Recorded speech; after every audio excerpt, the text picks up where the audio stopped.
Good morning everybody.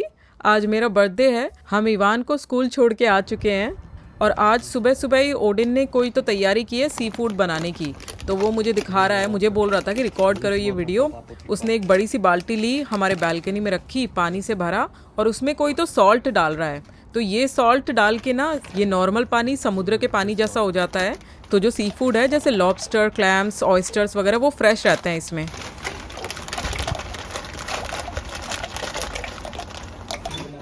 Odin ने सब कुछ ऑनलाइन मंगाया था तो मुझे बोल रहा है वो बहुत हैवी है ये बैग, उससे उठाया भी नहीं जा रहा है। तो वो ना इतना सारा एक साथ इसलिए मंगवा लेता है, स्पेशली सी फूड, क्योंकि उसको खाने का बहुत शौक है और मुझे भी खिलाने का बहुत शौक है। और ज़्यादा ऑर्डर करते हैं तो थोड़ा प्राइस अच्छा पड़ता है उसका। ये फ्रोज़न क्रैब भी मंगाया है उसने, फ्रेश वाला बहुत ही महंगा मिलता है। और बाकी मॉलस्क है, क्लैम्स है, मसल्स है, बहुत सारे नाम होते हैं इनके, जो कि शेलफिश की कैटेगरी में ही आते हैं सारे।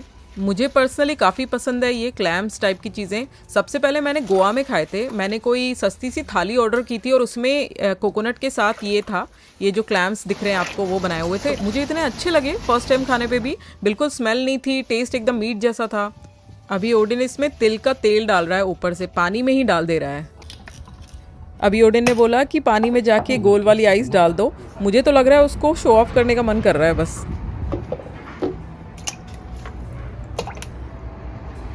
अभी ओडिन उसका सॉस और सूप बना रहा है, सूप जिसमें कि मैरिनेट होगा सारा सी फूड। ये अभी उसने चीनी डाली है 2 चम्मच। अभी थोड़ा सा तिल का तेल फिर से डाल रहे हैं। तिल का तेल बहुत यूज़ होता है यहाँ पे। ये सेशॉन पेपरकॉर्न्स का ऑयल है। इसका ना बहुत ही स्ट्रॉन्ग फ्लेवर और नम्बिंग एक टेस्ट होता है, जिससे आपकी जीभ नम्ब हो जाती है और कुछ फील नहीं होता आपको। ये ऑयस्टर सॉस डाल रहे हैं थोड़ा सा खट्टापन लाने के लिए, उमामी फ्लेवर आता है इससे। ये फर्स्ट टाइम मैं देख रही हूँ ओडिन को यूज़ करते हुए थाई ग्रीन चिली सॉस।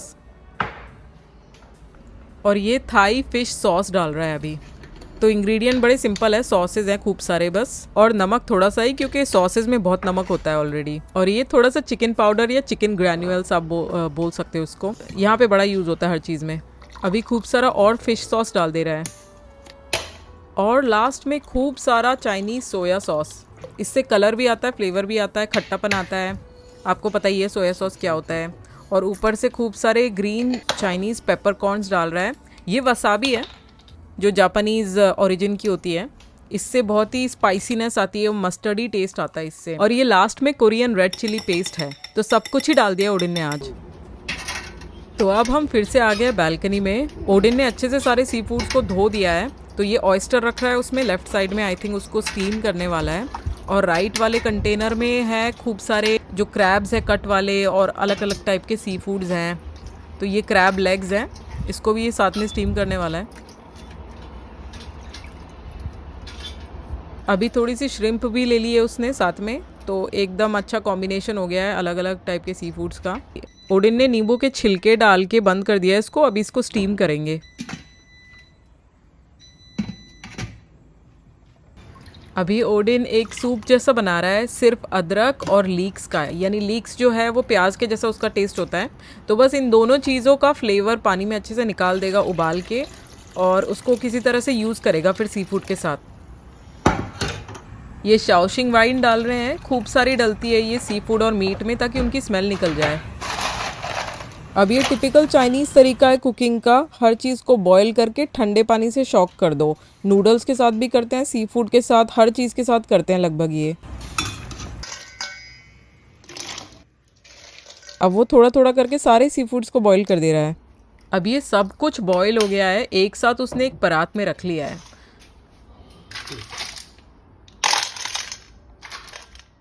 ये छोटे छोटे शंख हैं, आई थिंक इनको स्नेल्स भी बोलते हैं, बहुत टाइप के कलर्स में आते हैं ये ब्लैक फंगस नाम के मशरूम्स हैं।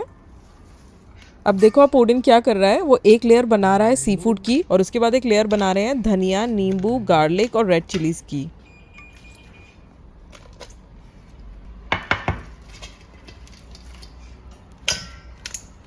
ये क्रैब सूप मैंने पिया था सबसे पहले पुणे के बारबेक्यू नेशन वाले रेस्टोरेंट में, और मुझे बहुत टेस्टी लगा था, बिल्कुल स्मेल नहीं होती। और ओडिन यहाँ पे दिखा रहा है कि कैसे उसने सब क्लीन करके रखा है श्रिम्प को भी, यानी उसके जो स्टमक होता है वो निकाला हुआ है।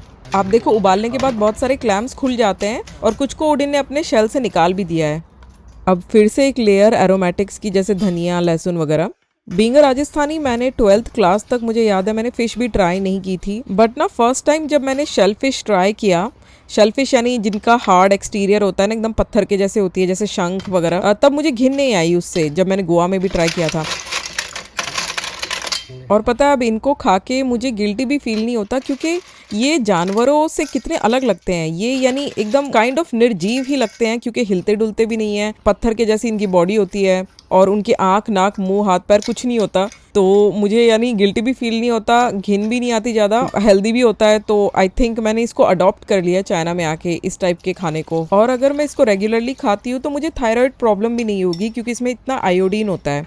तो फाइनली ओडिन ने पूरा मैरिनेट डाल दिया ऊपर से, जो भी उसने बनाया था, और अब इसमें ये मैरिनेट होगा तो कम से कम 1-2 घंटे तक, उसके बाद हम लोग खा जाएंगे इसको।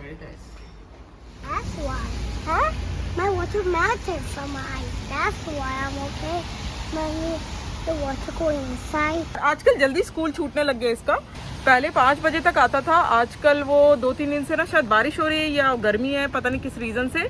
तो आज मैंने 2 बजे इसको पिक कर लिया है बस से, बहुत ही जल्दी आ गया है। मैं तो इवान के लिए ही खुश हूँ, क्योंकि मुझे नहीं अच्छा लगता कि इवान 8-8 घंटे तक स्कूल में रहता है ना, तो बहुत बोर हो जाता है। अभी जा रहे हैं यहाँ पे शंघाई में ना 2 हफ्ते से बारिश ही बनी हुई है। इतने परेशान हो गए ना हम लोग, कहीं बाहर नहीं निकल पाते, बस स्कूल से घर, घर से स्कूल जाता है इवान, और घर पे बहुत बोर होता रहता है। इसको साइकिलिंग भी नहीं ले जा पाती हूँ मैं आजकल। ये जो आप देख रहे हो ना बारिश में कैसा मौसम हो रहा है, यही मौसम यहाँ 2 हफ्ते से हो रहा है कंटिन्यूसली। धूप ही नहीं देखी हमने 2 हफ्ते से, ना ही हम लोग कपड़े धो रहे सुखा रहे हैं। You walk so cute Ivan, always. Ivan की वॉक एकदम हटके है, सबसे अलग ही नजर आता है, एकदम कूदते कूदते। Yeah, we'll go upstairs. Do you want any fruits? Do you want to eat any fruits? We have a fruit shop here. No, let's go upstairs. And I want to show you. Wow, what is this? ये कैसे काई है? अभी देखा इसको, पहले कभी नहीं जमी ऐसी। I have seen that in the video. What is that? Here, there was this thing. I have seen that green thing on the video. Video? Yeah, On YouTube? Yeah. Okay. I've never seen it, Ivan. Very nice, huh? I can see fish is also.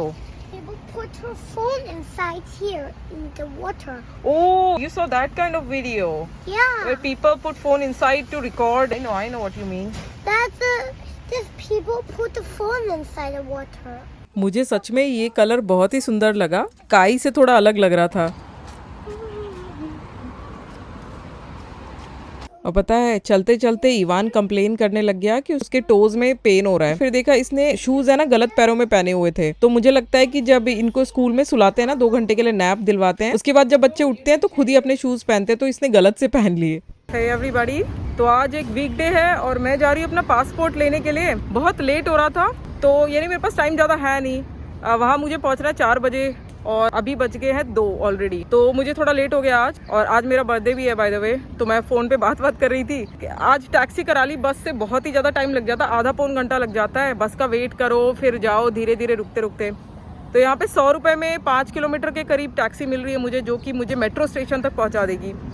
यहाँ से मेरी taxi आएगी। हल्की हल्की बूंदाबांदी हो रही है। आई होप कि ये एकदम घनघोर बारिश ना स्टार्ट हो जाए, क्योंकि मेरे पास अम्ब्रेला वगैरह कुछ नहीं है।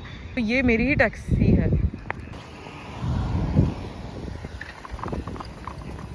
तो ओडिन आज संभालेगा इवान को और मैं जा रही हूँ अपना काम करने। और आप लोग भी सोच रहे होंगे कि मैं ये पासपोर्ट वाला काम अपने बर्थडे के दिन क्यों करने जा रही हूँ। तो मुझे एक्चुअली पासपोर्ट वाला ईमेल 1 हफ्ते पहले ही आ गया था, लेकिन मेरा ध्यान ही नहीं गया, मैंने रीड ही नहीं किया उसको। तो कल मैंने रीड किया था, तो मैं आज ही जा रही हूँ। ये आ गया है मेरा मेट्रो स्टेशन। अभी भी मेरे पास टाइम है, 45 मिनट लगेंगे, जल्दी जल्दी चली जाती हूँ। और पता है पासपोर्ट कलेक्ट करने का टाइम हमेशा 4-5 बजे के आसपास ही होता है, सुबह का कभी नहीं रहता। नहीं तो ऑब्वियसली मैं प्रेफर करती हूँ सुबह के टाइम जाने का। मेट्रो में भी भीड़ नहीं होती है जब ऑफिस टाइम खत्म हो जाता है उसके बाद।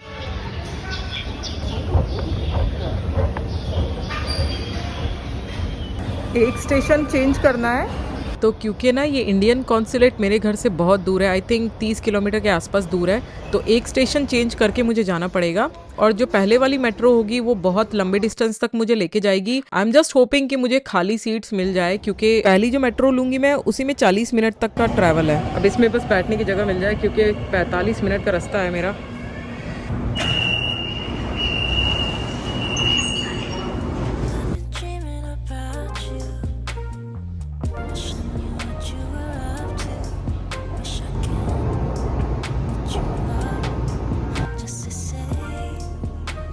मैं पहुंच गई हूँ एक स्टेशन पे, वहां से ट्रेन चेंज करने वाली हूँ। दूसरी ट्रेन आई थिंक 2-3 स्टेशन ही ले जाएगी। आप देखो ये बैकग्राउंड में तेल का कितना एडवर्टीजमेंट कर रहे हैं। कुछ टाइम पहले मैंने आपको दिखाया था टीवी पे भी इसी तेल का ऐड आ रहा था। और ये गुलियन रोड मेट्रो स्टेशन है, ये इतना ज्यादा बड़ा है। एक तो इसका थीम है ना स्पेस वाला है, तो ना हर जगह गैलेक्सीज और प्लैनेट्स के आर्ट इंस्टॉलेशंस दिखते हैं। तो ये 1 किलोमीटर की जो वॉक मैं कर रही हूँ सिर्फ मेट्रो चेंज करने के लिए, वो टाइम बड़ा इजीली कट जाता है।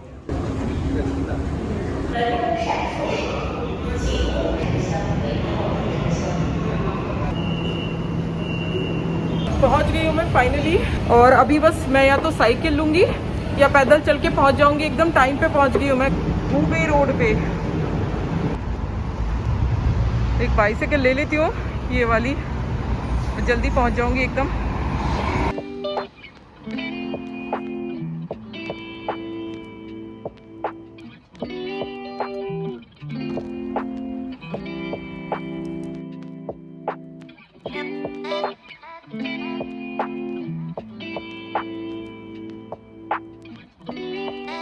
मैं आ गई हूँ इंडियन कॉन्सुलेट। ये रहा, ये देखो ये बिल्डिंग है ना, इसमें 10th फ्लोर पे इंडियन कॉन्सुलेट है। अच्छी बिल्डिंग है, अच्छा एरिया, बहुत ही प्राइम लोकेशन है। और अभी मुझे इसको ऑनलाइन ही लॉक करना पड़ेगा, मैनुअली लॉक नहीं होगा ये। और लॉक नहीं किया तो पैसा कटता रहेगा, आधे घंटे का 30 रुपये।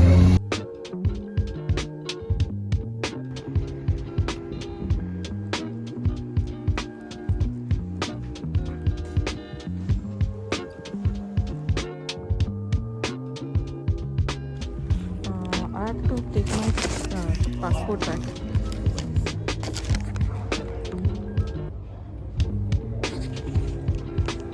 इन्होंने मेरा पासपोर्ट लेके एक पेपर दे दिया मुझे, जिसमें एक QR कोड था, जिसको स्कैन करके हम ऊपर जा सकते हैं कॉन्सुलेट तक, जो इंडियन कॉन्सुलेट है, जो कि 10th फ्लोर पे है।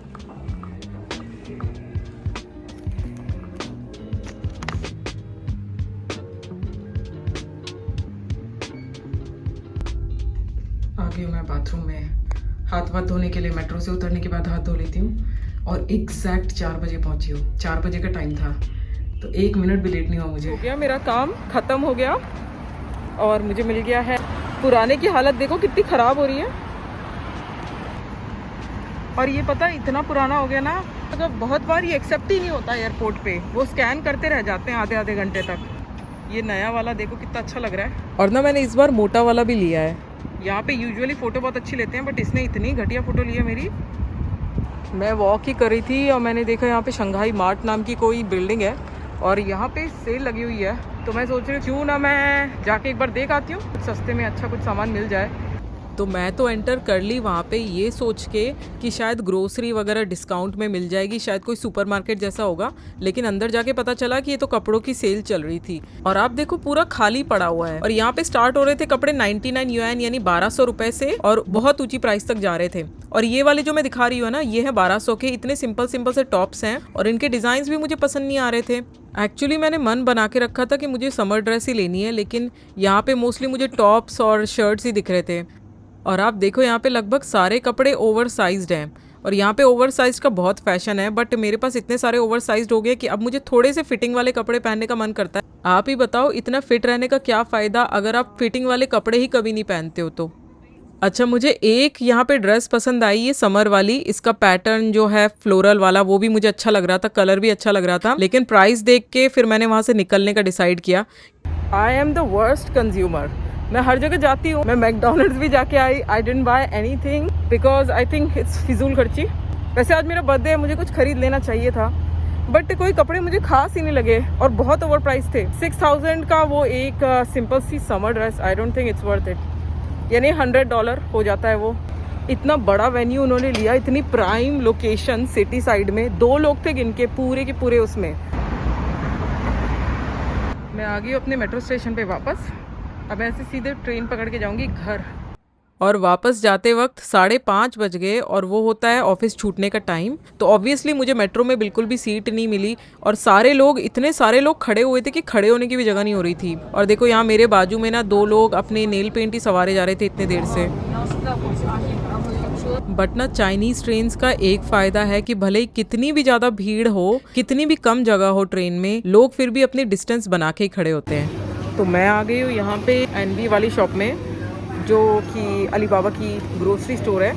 और मैं ये ना एक्चुअली स्टेशन पे जहाँ मैं उतरी वहीं पे है ये। मैं सोच रही हूँ कुछ खरीद लेती हूँ यहाँ से, भूख लग रही है। आज मेरा बर्थडे मनाने का बिल्कुल मन नहीं कर रहा है। ये देखो ये सब मिल रहा है, क्या लूँ पता नहीं। इवान को कुछ पसंद आ जाएगा तो उसके लिए ले लेती हूँ एक केक।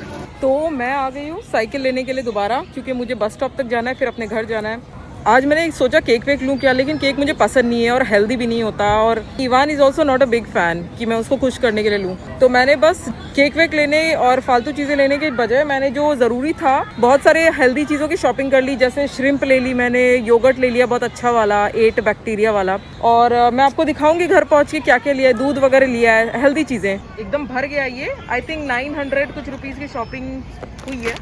और इतना बड़ा मैंने 1 kg का कंटेनर भी ले लिया, बहुत अच्छे क्वालिटी के योगर्ट का। नूडल ले लिया, टोफू ले लिया। इवान के लिए ये लिया, उसको बहुत पसंद है ये। आई थिंक बनाना मेरी टाइप है। मैं आ गई हूँ कार में। Yes, this is what I bought for you. You like it? तो ना मेरा प्लान था साइकिल से घर तक जाने का, लेकिन आधे रास्ते में इतनी ज़्यादा बारिश स्टार्ट हो गई कि मैंने ओडिन को बुलाना ही पड़ा। मैंने उसको कॉल किया कि भाई यहाँ पे आ जा, और घर से सिर्फ 5 मिनट की डिस्टेंस पे था कार से, तो वो आ गया इवान को लेके।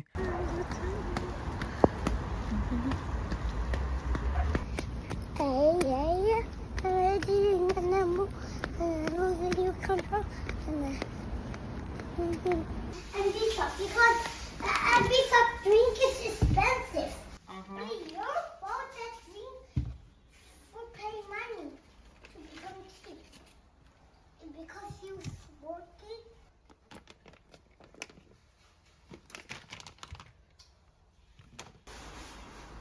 What is the taste like, Ivan? It's just like some look like pieces. Pea? Cheese. Peas? Cheese. Ivan को च और श बोलने में अभी भी प्रॉब्लम होती है। च और श दोनों को स बोलता है। और ये मैंने श्रिम्प ले ली है, ये आधा किलो है 300 रुपए की, और ये नूडल है 30 रुपए के। और जब तक ओडिन डिनर बना रहा है, मैं सोच रही हूँ सामान रख देती हूँ फ्रिज में। पहले एक बार ट्राई करके देखती हूँ कितना का लगे ये। या बहुत चीनी मिला के रखी है, इसलिए मैं नहीं खरीदती। इतना महंगा होके भी इतनी शक्कर है। तो मुझे लगता है जब मैं यहाँ पे नहीं थी, जब मैं अपना पासपोर्ट लेने गई थी, तभी ओडिन ने प्लान कर लिया होगा मेरे बर्थडे का कैसे क्या क्या बनाना है। और मैं उससे पूछती नहीं हूँ कुछ भी जब वो कुकिंग कर रहा होता है ना, क्योंकि वो एकदम खो जाता है उस चीज़ में, उस प्रोसेस में। तो वो अपनी दुनिया में रहता है, अपनी कुकिंग वुकिंग 4-5 डिशेस बना के तैयार कर देता है, और मैं चुपचाप बाकी के अपने काम कर लेती हूँ। जैसे मैं कपड़े वगैरह चेंज कर लिए, घर थोड़ा साफ कर दिया। और ओडिन यहाँ पे ना कुछ मीट लेके आया है, उसका बारबेक्यू कर रहा है। और यहाँ पे एक डिश इतनी जल्दी उसने बना दी है, कमल ककड़ी वाली, उसके साथ कुछ पीनट्स डाले हैं, सब्जियां डाली है। आज फर्स्ट टाइम मैं देख रही हूँ उसको बारबेक्यू तवे पे बनाते हुए, मेरे कास्ट आयरन के तवे पे। उसमें देखते हैं टेस्ट कैसा आएगा। मसाले वसाले डाल रहा है, सॉल्ट डाल रहा है। और ये है चाइनीज़ चाइव्स। ये मेरी फेवरेट सब्जियों में से एक है। इनका टेस्ट इतना स्ट्रॉन्ग होता है कि बिना मिर्च मसाले की भी बहुत टेस्टी लगती है। इसको भी ओडिन बारबेक्यू स्टाइल में बना रहा है। तो देखो ये तीनों डिशेस तो हो गई है तैयार। इसमें से एक रूट वेजिटेबल है, और वो चाइनीज़ चाइव्स को भी इसने बारबेक्यू स्टाइल में बना दिया है। तो ये 5 चीज़ें ओडिन ने बनाई है मेरे बर्थडे के लिए, और अब बस हम लोग बैठ के खाएंगे। और ये देखो अब कितनी लो कार्ब डाइट है, इसमें कुछ कार्ब्स ही नहीं है, इतना हेल्दी है ये। कार्ब्स का नाम लिया, कार्ब्स हाजिर। ओडिन ने एक छोटा सा चाइनीज स्टाइल का केक भी मेरे लिए मंगवा लिया था। तो ये है ना, केक कम मिठाई ज्यादा है। ये पहली बार मैंने देखा है। इसके अंदर नट्स भरे हुए हैं, थोड़ी सी क्रीम सी लगी हुई है ऊपर, और साइड में मुझे ये ग्रीन कलर लग रहा है, माचा टी होता है ना, वो वाले फ्लेवर का केक है शायद। तो बस अब हम तीनों बैठ के खाने वाले हैं। और मेरी फेवरेट चीज़ इनमें से रही एक तो ये जो मीट वाला बारबेक्यू है ना, इसका टेस्ट एकदम चारकोल वाले बारबेक्यू जैसा आ रहा था। एकदम लग ही नहीं रहा था कि तवे पे बनाया है। और ये लोटस रूट वाली डिश भी मुझे अच्छी लगी, बहुत ही क्रंची और स्पाइसी लगी। पीनट्स स्पेशली मुझे बहुत पसंद है। और ये जो चाइनीज चाइव्स है, जो कि मेरी फेवरेट सब्जी है बारबेक्यू में, उसका टेस्ट भी ऐसा आ रहा था जैसे कि कोयले के ऊपर बारबेक्यू बनाया है। और ये जो ग्रीन टी वाला केक है, उसमें भी ऐसा लग नहीं रहा था कि बिल्कुल भी मैदा है। ऐसा लग रहा था एकदम नट्स है ना, बादाम वगैरह, उसके चूरे से बनाया हुआ है। और ये बियर हमने लास्ट में पी। तो हमारा सिंपल सा बर्थडे डिनर हुआ खत्म, और हमने केक को छोड़ के सब कुछ खत्म कर दिया है, क्योंकि इतना अच्छा खाना था। आज ओडिन इंसिस्ट कर रहा है कि वो ही बर्तन धोएगा। तो guys, thanks for watching this vlog. मुझे पता है बहुत सिंपल मनाया मैंने बर्थडे, बट हमेशा इतना बड़ा सेलिब्रेट करने का मन भी नहीं करता है। और वैसे भी उम्र इतनी हो गई है, मैं हो गई हूँ 36 साल की। आई होप जब मैं 40 की हो जाऊंगी तब भी आप लोग देखते रहोगे मेरे वीडियोस। और अगर आपको ये वीडियो अच्छा लगा तो प्लीज सब्सक्राइब कर दो, कमेंट कर दो, लाइक कर दो। नेक्स्ट व्लॉग तक के लिए बाय। goes away.